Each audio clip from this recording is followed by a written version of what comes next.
पहला क्वेश्चन है आदमात द्रिति शब्दवत, ये किसका लक्षण है?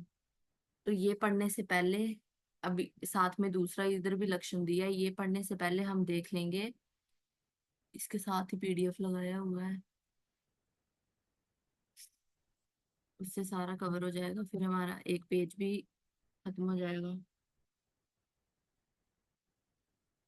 ये ठीक है। पहला है आदमा, पहला है वात पूर्ण, इधर से शुरू हो जाना। वात पूर्ण धृति स्पर्श शोथ,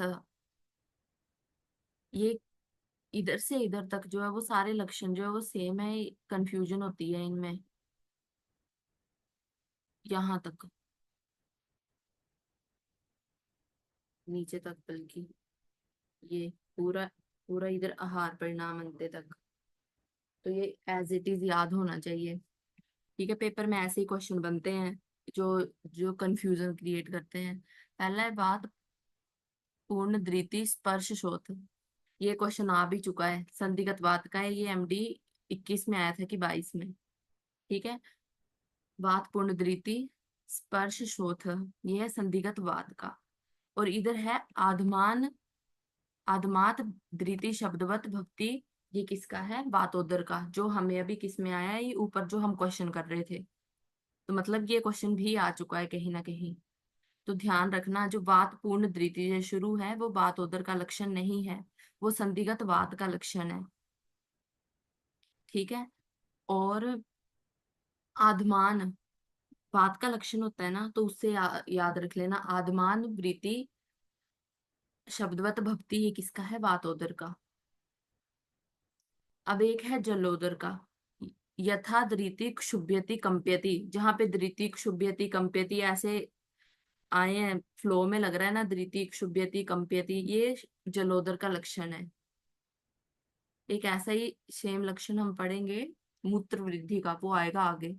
ठीक है, तो यथा धृति क्षुभ्यति कंप्यति किसका है? जलोदर का।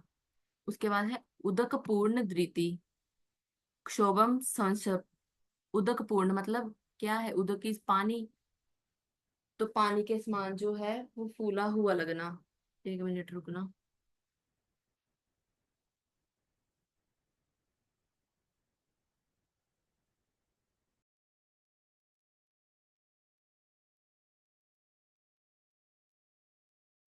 ठीक है, तो क्या है, कहाँ थे हम? उदक पूर्ण, उदक होता है पानी, तो पानी से भरा हुआ, पानी की जलोदर क्या है? एसाइटिस।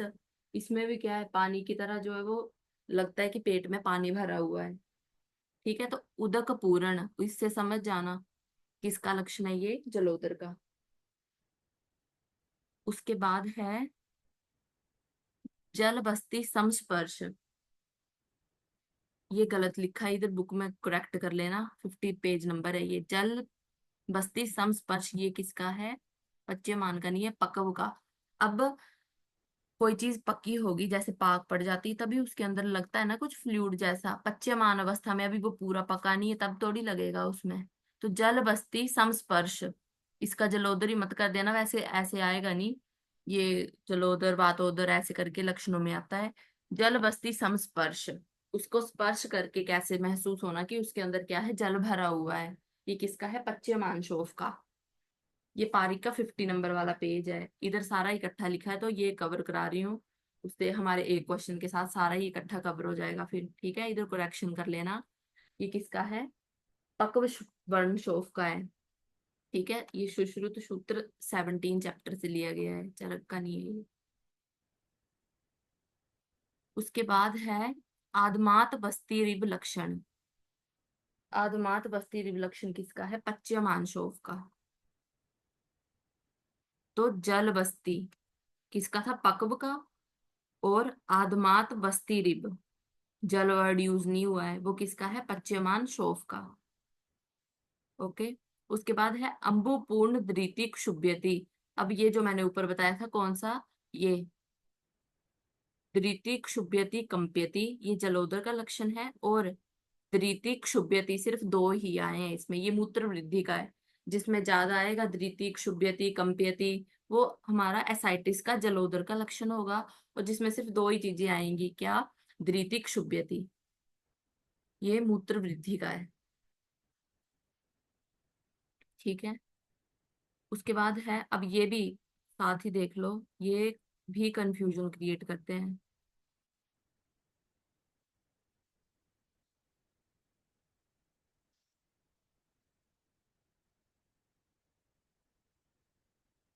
जीर्णे अजीर्यति आदमान भुक्ते स्वस्थम उपेति, लक्षण किसका है? तो वातज गृहिणी का। ठीक है, हम चरक चिकित्सा में करेंगे ये। किसका है? जीर्णम, जीर्णे जीर्यति आधिमानम। ठीक है, ये वातज गृहिणी का लक्षण है। और उसके बाद है भुक्ते अन्य लभते शांति जीर्ण मात्रे प्रताम्यति। जब भोजन करेंगे तब शांति मिलेगी। जीर्ण मात्रे प्रत्याम्यति मतलब जैसे भोजन डाइजेस्ट हो गया उसके बाद क्या है, फिर से हमें जो है वो खाने की इच्छा होने लगेगी। ये किसका है? भस्मक, जिसकी अग्नि तीक्ष्ण होगी। कि खाना खा खा खा के तो शांति मिल जाएगी, पर जैसे खाना खा के हटेगा उसको फिर से क्या है, पेन शुरू हो जाएगी। जीर्ण होते ही खाना खाने की फिर से इच्छा हो जाएगी, खाना खाएगा तब जाके उसको फिर शांति मिलेगी।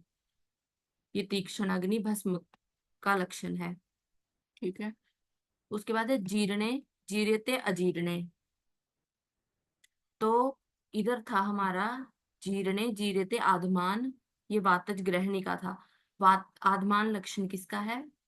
हमारा वात का। तो उससे याद रख लेना, इससे जीरते जीरते से आधमान वर्ड याद रख लेना कि वातज ग्रहणी आएगा। और जीर्णे जीरते अजीर्णे, जिसमें अजीर्ण दो बार आया है। एक बार जीर्ण, मतलब जीर्ण जीर्ण जो है वो दो बार आया हुआ है, वो किसका हो जाएगा? अंतरव शूल का। ठीक है, कैसे याद रखना है? जीर्णे जीरते आधमानम और जीर्णे जीरते जीर्णे, मतलब कि आधमान हमें पता है किसका है, वातज का लक्षण है। तो अगर जीर्णे जीरते आधमान आएगा तो आधमान से हमें पता चल जाएगा कि अंतरव नहीं है, हम इसको क्रॉस कर सकते हैं। ये किसका है? वातज ग्रहणी का।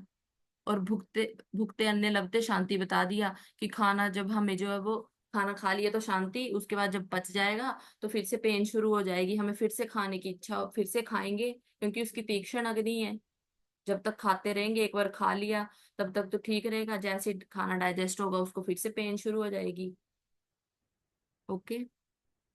उसके बाद है ये, जहां पे दो बार जीरण जीरण आएगा वो किसका है? अंतरव शूल का। उसके बाद है परिणाम शूल। भुक्ते जीर्यति यत शूलम तदेव परिमार्जनम। ठीक है। तो ये मॉडर्न में भी पूछते हैं कि परिणाम शूल को किससे हम कोरिलेट करते हैं, अंतरव शूल को हम किससे कोरिलेट करते हैं। तो अंतरव शूल को हम गैस्ट्रिक अल्सर से कोरिलेट करते हैं और परिणाम शूल को ड्यूडिनल अल्सर से। ठीक है, कभी इंटरव्यू हो तब भी ये क्वेश्चन पूछ लेते हैं। परिणाम शूल को हम ड्यूडिनल अल्सर से करेंगे और अंतरव शूल को क्या है, गैस्ट्रिक अल्सर से करेंगे। ओके। क्या था इसका? भुक्ते जीर्यते यत शूलम तदेव परिणार्जनम। बोला जैसे ही खाना जीर्ण हो जाएगा तो फिर से शूल होना शुरू हो जाएगी। ठीक है, इस श्लोक में सिर्फ इतना है। अब ऊपर से तीक्ष्ण अग्नि से मत कंपेयर करना, उधर पूरा श्लोक लिखा है। भुक्ते अन्य लभते शांति, कि जब तक खाना खा लिया, कि जब तक वो डाइजेस्ट नहीं हुआ शांति रहेगी, जैसे ही जीर्ण हो गया वो उसका दर्द शुरू हो जाएगी। और इधर क्या है? भुक्ते जीर्णते यत शूलम, मतलब जैसे ही जीर्ण हो गया, इसमें है जैसे ही जीर्ण हो गया पेन शुरू हो जाएगी। तो अब क्वेश्चन एक ये भी बनता है कि कौन सी शूल में आदमी जो है वो ज्यादा मोटा होता है। ठीक है, ओबेसिटी किस शूल में ज्यादा होती है, अंतरव शूल में, परिणाम शूल में? ये क्वेश्चन इस पे बना हुआ है। ठीक है, कि दोनों में या किसी में भी नहीं। तो परिणाम शूल का क्या श्लोक है? भुक्ते जीरते यत शूलम, कि खाना जीर्ण हो गया, पच गया उसको खाना तो दर्द शुरू हो जाएगी।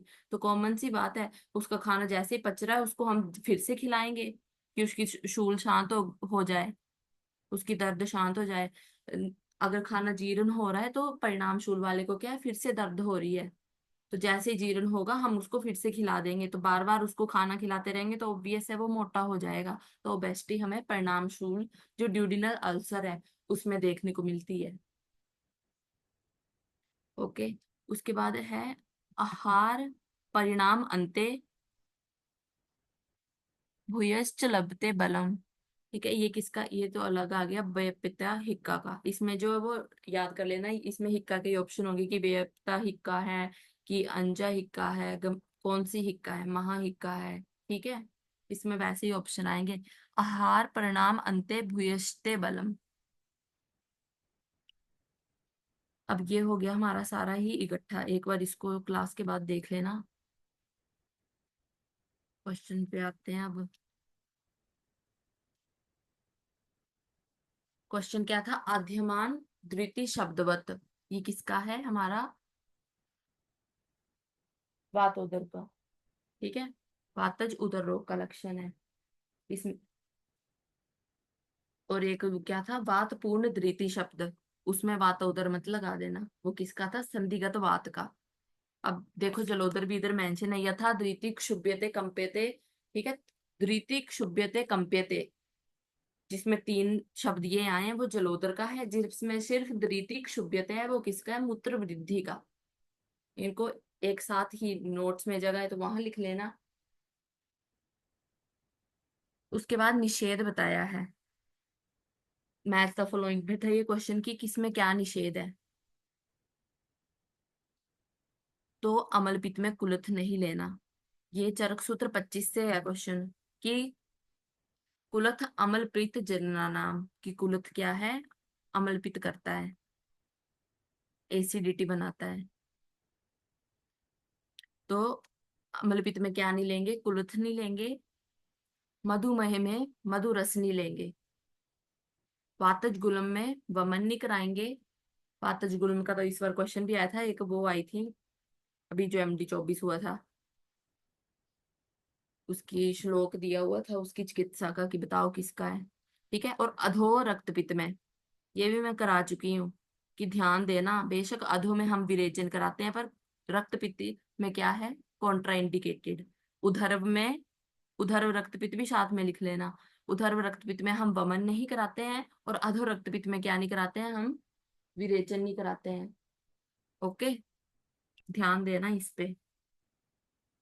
जो योग्य अयोग्य कराया था, क्वेश्चन में भी हमारा ये आ चुका है। उसके बाद है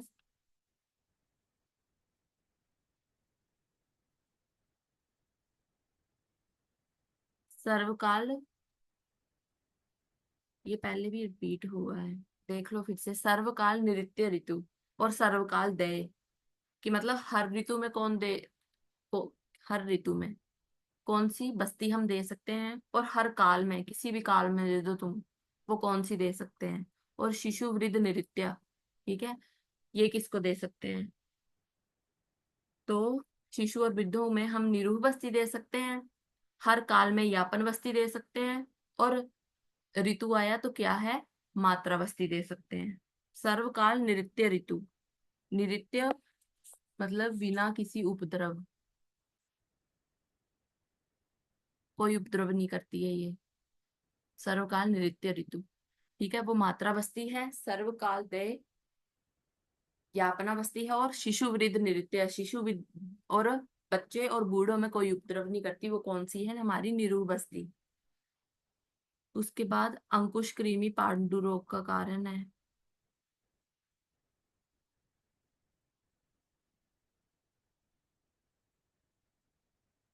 के बाद है संधि शोथ की चिकित्सा में प्रयुक्त योग। हम्म, ये था क्वेश्चन की संधि रोग की चिकित्सा है, संधि जो संधि शोथ है उसमें हम जो योग देंगे, ऐसा कौन सा योग है जिसमें आर्सेनिक डला हुआ है, संखिया डला हुआ है, तो वो कौन सा है, वात गंजा कुश रस। इसमें क्या है, और उल्टा भी पूछ सकते हैं कि बताओ किस योग में संखिया डला है, तो वात गजांकुश रस में क्या है, आर्सेनिक डला हुआ है। उसके बाद ये छोड़ो, इधर किसी बोर्ड का है, ये हो गया हमारा, इसको देख लेना, साथ में लिख लेना। उसके बाद है द्वादश पस्त की बस्ती में स्नेह की मात्रा। पंचकर्मा में किया था, एक बार फिर से इधर बता देती हूँ।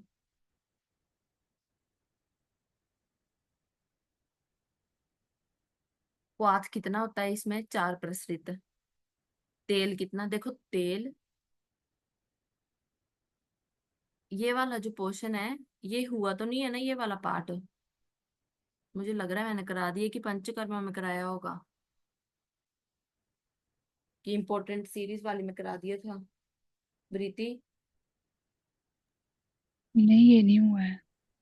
ओके ठीक है, शायद पंचकर्मा का याद आ रहा होगा। ठीक है, तो क्या है द्वादश प्रस्त की, मतलब कि टोटल 12 प्रस्त की इनमें चीजें डली हैं, तो क्वाथ 4 प्रसरित, तेल 3 प्रसरित। कैसे याद रखेंगे, तो से तेल, तो से 3। ठीक है, अगर स्नेह पूछ लिया तब भी 3 लगेगा, क्यों, ये जो घृत तेल है ये सारे स्नेह ही हैं। तो से तेल, तो से 3। क्वाथ कितना, जो हम डालते हैं वोटरी वोटरी, वो ज्यादा क्वांटिटी में ही डालते हैं। तो से तेल, तो से 3। मधु और प्रक्षेप द्रव्य अलग से पूछ सकता है, बताओ प्रक्षेप द्रव्य कितने डालेंगे, बताओ मधु द्रव्य कितने डालेंगे, मधु कितना डालेंगे, प्रक्षेप कितना डालेंगे द्वादश प्रस्त की बस्ती में। ठीक है, तो 2 प्रस्त की। उसके बाद है कल्क, वो कितना, 1 प्रसरित। ये इंपॉर्टेंट है, ये भी आएगा कि बताओ द्वादश प्रस्त की में सैंधव कितना डलता है, वो तो आ जाएगा ये। अब ये पूछ लेगा द्वादश प्रस्तकी में क्या है, कौन सा कंटेंट नहीं है। बेशक सैंधव के एक कर्ष इसमें डलता है, पर हम इसको क्या है, इस मात्रा को इनमें काउंट नहीं करते हैं। एक कर्ष वो अलग से डलता है, वो प्रस्तकी के अंदर नहीं आता, द्वादश प्रस्तकी बस्ती है। ठीक है, पर सैंधव भी इसमें एक कर्ष डला है, पर ये जो मात्रा है इसकी, ये इसमें काउंट नहीं होगी। ठीक है, ये ध्यान रखना। सैंधव एक कर्ष बेशक डला है, पर ये मात्रा ये इसमें साथ में काउंट नहीं करोगे, खुद ही देखो सारे प्रसरित प्रसरित में ये एक कर्ष में आ गया, तो समझ आ जाएगा। ठीक है, एक पल कितने तोला का होता है, कितने कर्ष का होता है, डॉक्टर ऋषभ।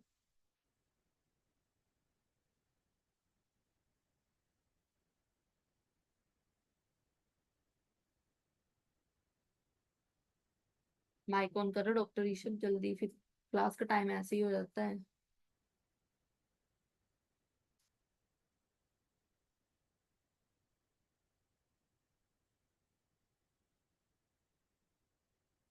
क्या? नहीं, कर्ज का। एक, क्या बोल रहे हो, मैं रिपीट कर दीजिए क्वेश्चन। एक पल में कितना तोला होता है।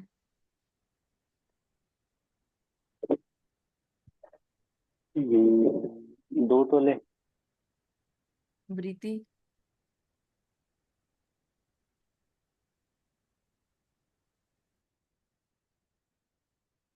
4। ठीक है, एक पल में कितना, 4 तोला होता है। 3 ही तो मात्रा याद कराई थी अभी तक, पर चलो कोई बात नहीं। अब मदन फल का कौन सा भाग जो है वो वमन के लिए क्रियाशील घटक है। मदन फल है, ऑप्शन में फल भी होगा, बस फल दिखेगा, पहले पे ही क्या है, खटाक से क्या लगा दोगे, फल, पर वो नहीं है। मदन फल का कौन सा भाग वमन के लिए क्रियाशील होता है, बीज। ध्यान रखना, मदन फल के बीज यूज होते हैं, ना कि फल।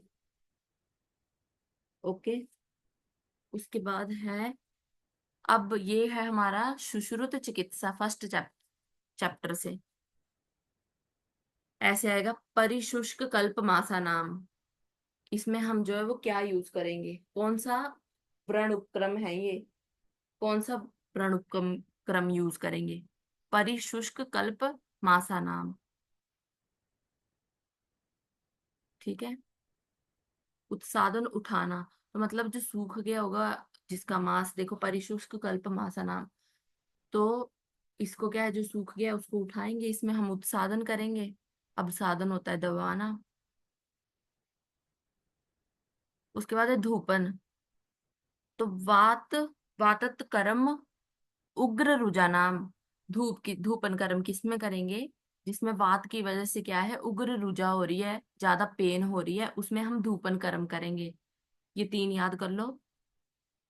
इसके बाद तो हमारी चलो रचना चलेगी, उसके बाद कराऊंगी मैं शल्य, उसमें निदान भी कवर हो जाएगा, चिकित्सा भी उसमें है, तब सारे ही कर लेंगे। अभी फिलहाल ये तीन याद रख लो अच्छे से, ठीक है। तो वात, वतात्मक उग्र रुझा नाम। वात की वजह से क्या है, जो उग्र रुझा होती है उसमें हम धूपन, धूपन कर्म यूज करते हैं, धूपन यूज करते हैं। उसके बाद है मृदु कर्म। कठिना नाम मासा नाम, इसमें हम मृदु कर्म करते हैं। कठिना नाम शब्द लेखन में भी यूज होता है, बट उसमें और भी टर्म्स हैं। मृदु किसमें है, कठिना नाम मासा नाम। ओके। उसके बाद lateral bone of radius of fracture. ये बताया है कि जो lateral bone of radius, radius का जो फ्रैक्चर है, रेडियस लेटरली साइड होती है हमारी। जैसे हाथ को करो अपने सीधे ऐसे रखो, जो थंब वाला है, थंब वाली साइड होती है रेडियस, तो वो बॉडी से बाहर को आई, मतलब लेटरल साइड है। तो बोला है कि कॉमन फ्रैक्चर ये किस में देखने को मिलता है, तो बाल्यावस्था में। ये लिखा है कि ये रेडियस को बोलते हैं वही प्रकोष्ठ अस्थियां। ये रेडियस को है इंग्लिश संस्कृत में कहते हैं। बाल्यावस्था, बचपन में जो है उसमें हमें ये फ्रैक्चर कॉमनली देखने को मिलता है। उसके बाद ये शलाक्य से है, दंतशूल। साध्यता, साध्यता पूछी थी मैच द फॉलोइंग में, ठीक है। तो ये तो डायरेक्ट लिख दिया है सीधा ही। दंतशूल क्या है, अब किसी को दांत में शूल है, ये तो है नहीं कि बड़ा कष्ट हो रहा है उसको हम शूल को ठीक करेंगे। कभी कभी तो गर्म पानी रखो इधर नमक के साथ, तब भी दांत की दर्द शांत हो जाती है, मोस्टली हो ही जाती है। तो ये ऐसे तो है नहीं कि बड़ा कठिन है, उसके लिए करना पड़ेगा। या तो दांत में दर्द है तो असाध्य ही है, मतलब वो खत्म, अब नहीं वो ठीक होने वाला, ठीक है। तो दंत शूल क्या है, साध्य। उसके बाद है श्याव दंत, मतलब उसके दांत क्या है, काले ही पड़ गए हैं। तो काले दांतों का क्या है, मतलब पूरे काले, ऐसे नहीं कि थोड़ा बहुत दाग है, श्याव दांत तो पूरे ही काले हो गए हैं दांत। तो वो असाध्य, अब नहीं वो ठीक होंगे। दंत कपालिका, वो क्या है, कष्ट साध्य, कि जो दांत हैं हमारे, उनके ऊपर की कवरिंग क्या है, खराब होने लगी है, कवरिंग निकलने लगी है, वो कष्ट साध्य है। फिर है दुष्ट पीनस, ये क्या है, याप्य। ओके। श्याव दंत और दंत कपालिका रखना, इसको ध्यान। अब ये वाला क्वेश्चन तो इस बार ही आया था, अभी ये जो हरियाणा का पीएससी हुआ कि बताओ फांसी लगने से या ये कौन सी बोन के फ्रैक्चर होते हैं। तो C2C3 वर्टिब्रा, ठीक है। और हाइयोइड बोन का फ्रैक्चर होता है।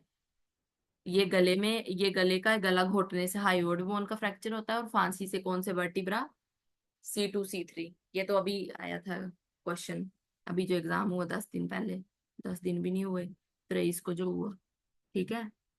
तो ध्यान रखना, इधर से कोई भी चीज चीज नहीं छूटनी चाहिए इंपॉर्टेंट वाले नोट से। तो क्या पता अभी फांसी का आया था तुम्हारे टाइम, इधर गले घोटने से पूछ दे। अब ऑप्शन में ये भी हो गया, बताओ गला घोटने से किसका फ्रैक्चर हो रहा है, तब मत कर देना 2 और 3 का, वो फांसी लगेगी। फांसी जब लगती है तो वो किसी और प्लेन में हमें जो है वो हमारे फ्रैक्चर होते हैं, गला घोटने से कोई और प्लेन होता है, हॉरिजेंटल और लॉन्गिट्यूडनल प्लेन में ये फ्रैक्चर्स होते हैं। अगर आएगा तब उसमें कराऊंगी।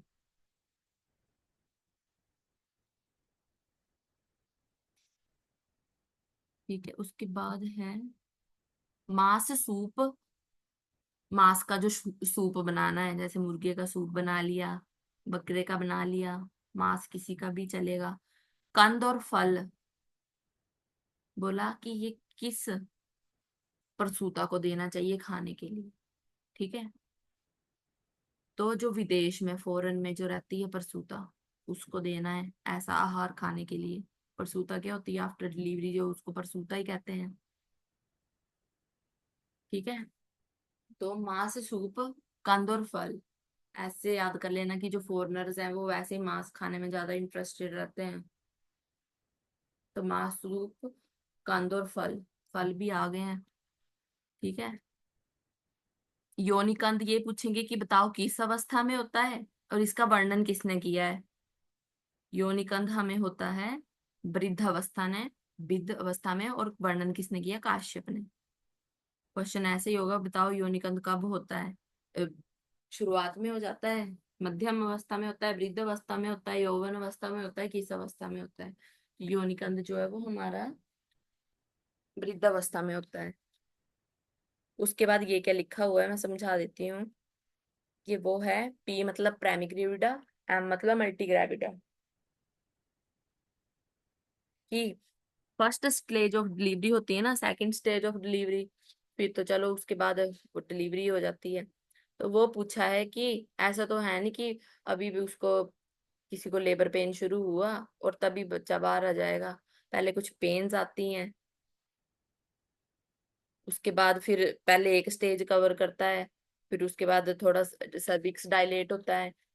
ठीक है, बच्चा इंगेज होता है जाके, फिर उसके बाद जो है वो बच्चा बाहर निकलता है। ये थोड़ी की पेन शुरू हुई और एकदम से बच्चा बाहर। ठीक है, तो इधर क्या बोला है कि बताओ कि प्राइमरी ग्रेविडा में पहली जो फर्स्ट स्टेज है लेबर की, उसमें कितना टाइम उसको लगेगा। सेकंड स्टेज, सेकंड मतलब कि सेकंड स्टेज लेबर की है, उसमें कितना टाइम लगेगा। तो अगर प्राइमरी ग्रेविडा है मतलब पहले कोई भी उसका बच्चा नहीं हुआ है, फर्स्ट टाइम जिसकी डिलीवरी हो रही है, फर्स्ट टाइम जो प्रेग्नेंट हुई है, उसको फर्स्ट स्टेज ऑफ लेबर में कितना टाइम लग जाता है, 16 आवर्स। और मल्टी ग्रेविडा मतलब जिसकी पहले बेबी हो चुका है, उसको थोड़ा कम टाइम लगेगा। उसको कितना लगता है, 6 से 8 घंटे। ओके। और सेकंड स्टेज ऑफ लेबर, इसमें कितना टाइम लगता है, पहली फेज हमने कंप्लीट कर ली, उसके बाद सेकंड स्टेज आएगी। तो क्या है, उसमें अगर प्राइमरी ग्रेविडा है जिसको पहले बच्चा नहीं हुआ, अभी जो पहली बार प्रेग्नेंट हुई है, उसको 1 से 2 घंटे लगेंगे। और मल्टी ग्रेविडा को कितने, 30 मिनट लगेंगे सेकंड स्टेज ऑफ लेबर में। समझ में आ गया ना। नहीं पता चला तो पूछ लेना। ठीक है, उधर आया था हमारा किसका, ये प्राइमरी ग्रेविडा के सेकंड स्टेज में कितना टाइम लगेगा, तो ये पूरा लिख दिया, क्या पता कल को पहला पूछ ले, मल्टी का पूछ ले। उसके बाद नूतन अनुसंधान कौन से रसायन, छोड़ो इसको, ये है स्त्रोतो विशुद्धियन, किसके लिए यूज किया गया है स्त्रोत, ये भाप्रकाश ने यूज किया है। और इस स्त्रोतों को शुद्ध करता है, स्त्रोतो रसायन है ना ये, तुम सीधा यही टर्म याद रखना, स्त्रोतो विशुद्धेन, स्त्रोतों को शुद्ध करता है, भाप्रकाश ने गुगलू के लिए कहा है, जो गूगल है हमारा। और एक आता है क्वेश्चन कि भागवत ने क्या कहा है, कि अगर हम ये जो गूगल है इसको लंबे समय तक यूज करेंगे, ठीक है, एक गूगल और एक क्षार, भागवत ने कहा इसको अगर लंबे समय तक उपयोग करेंगे तो वो क्या करता है, नपुंसकता। ठीक है, नपुंसकता की करता है अगर लंबे समय तक क्षार और गूगल का यूज करेंगे, ये भागवत ने कहा है, इफ अब उसको हम लंबे समय तक यूज कर रहे हैं। और ये भाप्रकाश ने क्या है, स्त्रोतो विशुद्धेन, ये गूगल के लिए कहा है। वर्धमान अच्छा, जो वर्धमान भ्रातक है वो श्रेयस्कर, सबसे अच्छा ताकत देने वाला, बलवान किस ऋतु में होता है, तो वसंत ऋतु में। ठीक है, वसंत ऋतु में। ये इसलिए ध्यान रखना क्योंकि हम भलातक का संग्रह कब करेंगे, इसका यूज कब करेंगे, तब इसकी ऋतु अलग आ जाती है।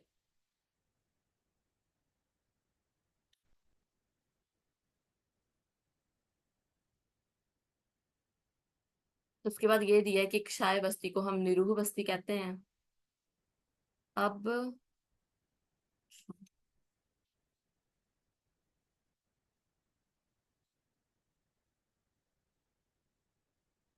अब ये क्या लिखा है, ये लिखा है चरक जी का, कि बताया है चरक ने, सुश्रुत ने और भागवत ने, ऊपर इसका आया था ना भलात तक का क्वेश्चन, कि कब श्रेयस्कर होता है, ये है कि कल्प प्रयोग, कि चरक ने भलातक कब से कितने भलातक से शुरू किया है और कितने भलातक लेके लेके गए हैं। तो चरक ने 10 भलातक से शुरू किया है और 30 भलातक तक खत्म किया है। ठीक है, 10 से शुरू करते हैं और 30 तक लेके जाते हैं चरक। 10 भलातक से शुरू किया, 30 भलातक तक, और कितने दिन तक दिया, तो 55 डेज तक दिया। इंपॉर्टेंट है ये हमें, चरक चिकित्सा फर्स्ट चैप्टर जो रसायन है, ठीक है, रसायन अध्याय में भी देखने को मिलेगा, तो अभी याद कर लो, सुश्रुत का भी भागवत का भी साथ में। चरक ने 10 भलातक से शुरू किया, कहा कितने तक लेके गया, 30 भलातक तक। जब 30 भलातक हो जाएंगे पूरे, तो वो फिर से कम नीचे की काउंटिंग को चल पड़ेंगे। ये नहीं कि 30 से 40 को जाएंगे, 30 से फिर नीचे को आएंगे, 20 को आएंगे, फिर 10 को पहुंच जाएंगे, ऐसे ऐसे करके। ठीक है, तो कितने दिन तक, 55 डेज तक। और गंगाधर ने 45 डेज तक देने को बोला है। जैसे ही सुश्रुत है, सुश्रुत ने एक भलातक से शुरू करने को बोला। और अब इसमें ये मत पढ़ना कि ये तो 10 से 30 तक कर रहे हैं, 30 ही भलातक हुए, तो फिर 55 दिन में कैसे उसको दिया। ये कुछ इनकी है देने की, कि कितने हम जो है वो सीक्वेंस है पूरा, कि एक 1+1+ ऐसे कुछ करके देते हैं, वो नहीं हमारा लेना देना उससे।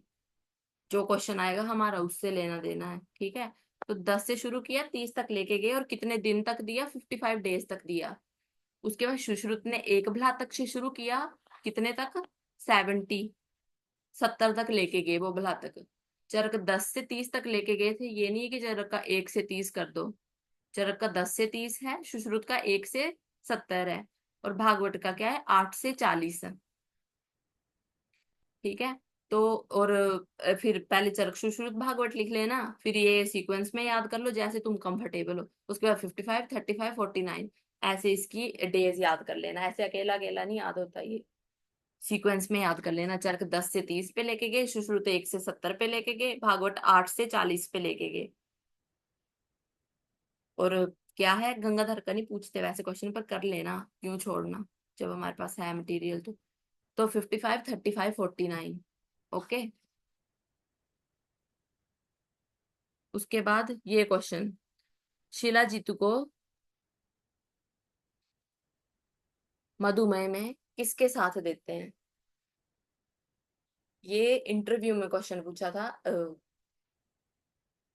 पिछले साल कौन सा हुआ था, यूपी का, अभी यूपी का हुआ कि उड़ीसा का, किसी में तो पूछा था इंटरव्यू में, पूछा था ये कि बताओ कि मधुमेह में जो है वो शीला जीतू को किसके साथ हम देंगे। तो साल सर्वाधिक क्षय के साथ, इंपॉर्टेंट है ये।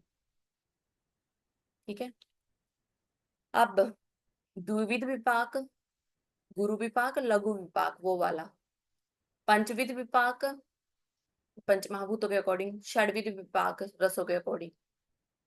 तो क्वेश्चन सिर्फ ये बना था कि पंचविध विपाक का वर्णन किसने किया है, चरक ने, सुश्रुत ने, भागवत ने। ठीक है, तो सारे लिख दिए कि द्विविध का किसने किया है, पंचविध का किसने किया है, षडविध का किसने किया है। ओके, किसने किया है, सुश्रुत का। सारे याद कर लेना, छोड़ना को कोई भी नहीं है।